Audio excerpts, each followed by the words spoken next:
ఇందు రేఖ దగ్గరికి వచ్చి, నా సంగతి మీకు తెలుసు కదా ఆంటీ, ఎప్పుడైనా సరే మీ చిన్నప్పటి నుండి మీ మాట నేను జవదాటాను, మీరు ఏం చెప్తే అదే కదా చేస్తూ వచ్చాను.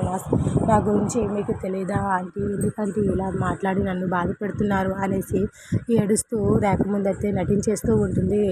ఇందు అయితే అలాగే చూస్తూ ఉంటుంది. రేఖ అయితే, మీరు ఇప్పుడు ఏం చెప్పినా నేను చేస్తాను ఆంటీ, చెప్పండి ఆంటీ, మీరు ఏం చెప్పినా నేను చేస్తాను, నా గురించి మీకు తెలుసు కదా అని అనేసరికి ఇందు అన్న మాటలకు ఇక రేఖ అయితే తన ముందుకు వచ్చి, నేనేం చెప్పినా నువ్వు వింటావా, నేను చెప్పిన మాట నువ్వు చేస్తావా అని అంటుంది.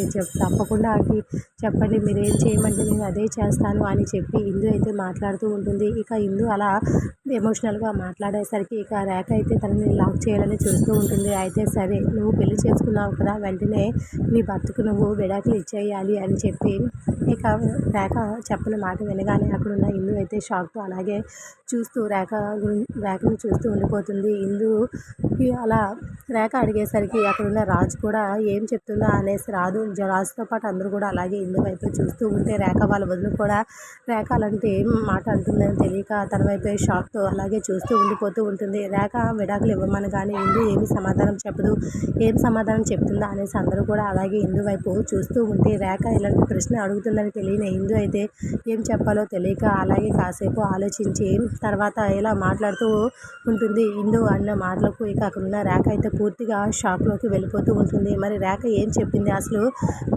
ఇందు తన కండిషన్ ఏం పెట్టింది, వచ్చే ఎపిసోడ్లో అయితే మిస్ కాకండి. రాజు అయితే దీనికి ఒప్పుకుంటాడా లేదా, అసలు వాళ్ళ ప్లాన్ ఏంటి, వచ్చే ఎపిసోడ్లో మిస్ కాకండి. Like the video, thanks for listening.